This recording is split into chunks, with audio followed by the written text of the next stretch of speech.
deeds of surface warriors have helped keep this country free. From the war for independence to the war on terrorism, history is replete with the stories of their contributions, which have enabled surface naval forces to effectively defend the cause of freedom. Each year, the Surface Navy Association honors some of the individuals who have made an exceptionally significant contribution to the Continental Navy, U.S. Surface Navy, U.S. Coast Guard, or to surface Navy warfare as a member of the armed forces or as a civilian. SNA is proud to introduce the following individuals as our newest inductees in the Surface Warfare Hall of Fame. 12 December 1937, Yangtze River, China. Radio Man Second Class Charles S. Adams is assigned to the river gunboat Panay on a patrol mission to protect Americans in China. While anchored near Nanking, the Panay is attacked by Japanese planes.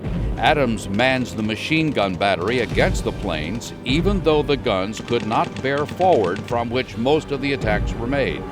Though wounded 5 times, he continues to fire until all ammunition is expended. The order is given to abandon ship as it begins to sink. Survivors board motor sampans and head for the shore. Adams assists with carrying more seriously wounded sailors from the Panay, then transporting them overland for 6 miles to a hospital. For his extraordinary heroism and devotion to duty during the bombing and loss of the Panay, Radio Man Adams is awarded the Navy Cross.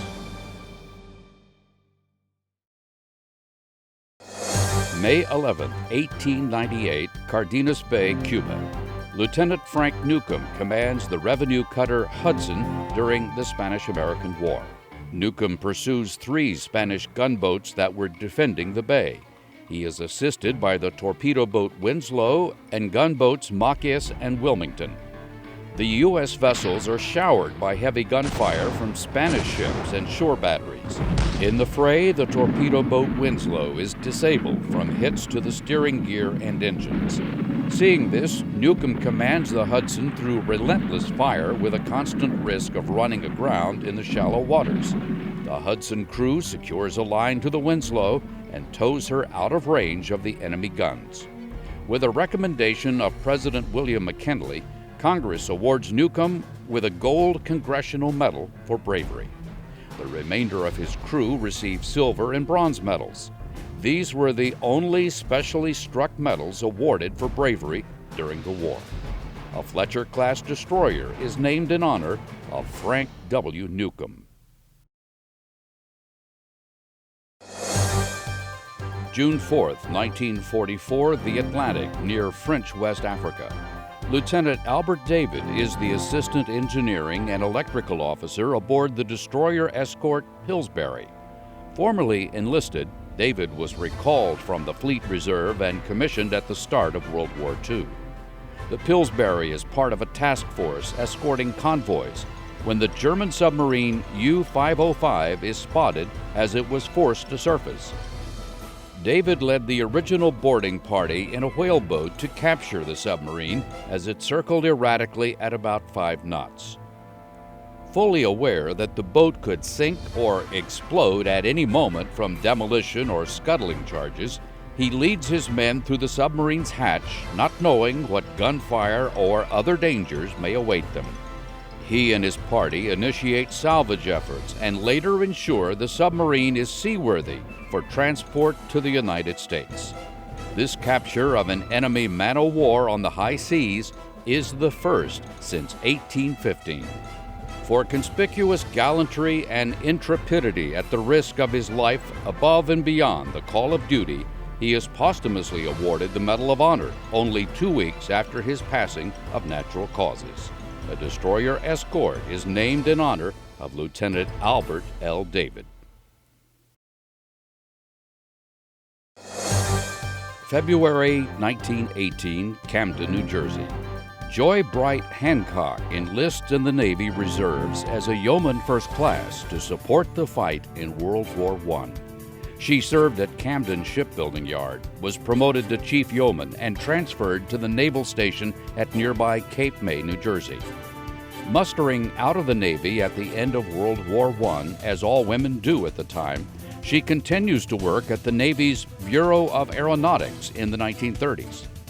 Following the attack on Pearl Harbor, Hancock is instrumental in developing the Navy's plan and recommendations to establish the Women Accepted for Volunteer Emergency Service, or WAVES.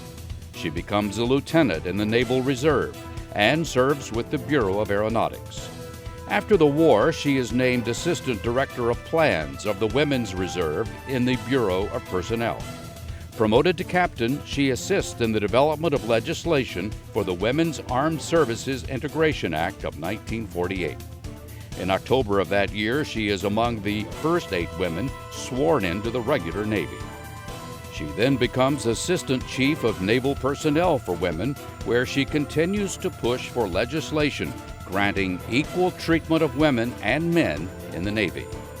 In 1953, Captain Joy Bright Hancock retires from the Navy, receiving a Legion of Merit for her years of service.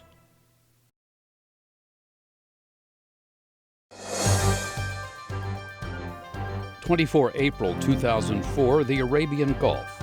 Boatswain's Mate 3rd Class Joseph Ruggiero is aboard the patrol boat Firebolt, which is tasked to establish and maintain a security zone around a major Iraqi oil terminal.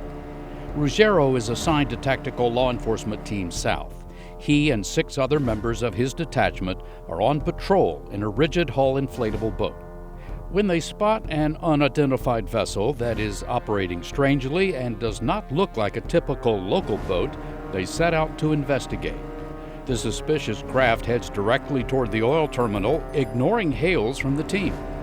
As his team attempts to intercept the vessel, it explodes, capsizing their rib and throwing Ruggiero and all other crewmen into the water. Although he sustains injuries from the blast, Ruggiero regains his orientation and summons his training to heroically rescue other seriously wounded crew. He is awarded the Purple Heart for his injuries, the first Coast Guardsman since the Vietnam War to receive this medal. For his gallant rescue efforts, the Bronze Star with a Combat V for Valor is also awarded to Joseph Ruggiero.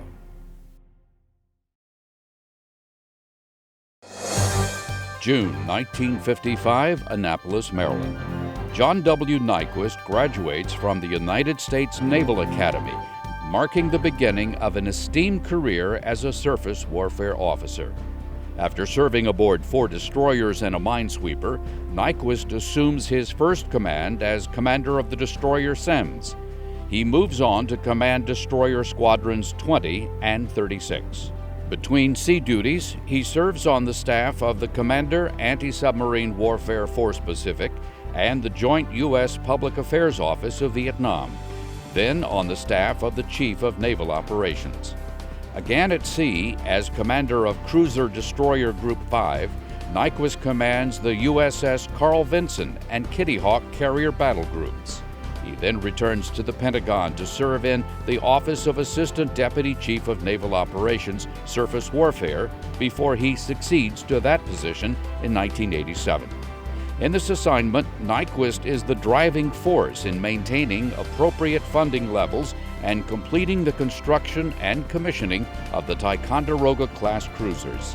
He is a key player in the early planning, developing, and marshaling support of the Arleigh Burke-class destroyer program to implementation, construction, and commissioning. Today, this class of destroyers is the most dominant class of ship in the United States Surface Fleet. Admiral Nyquist retires in 1991, contributing to a lifetime of achievement as a leader in the surface warfare community. For his accomplishments, Vice Admiral Nyquist is awarded the Distinguished Service Medal. Courage, vision, commitment to mission. Common traits among uncommon individuals who have earned history's respect and who honor us all by their distinction as surface Navy warriors. SNA is proud to add these 6 outstanding individuals to the already 149 members of the Surface Warfare Hall of Fame.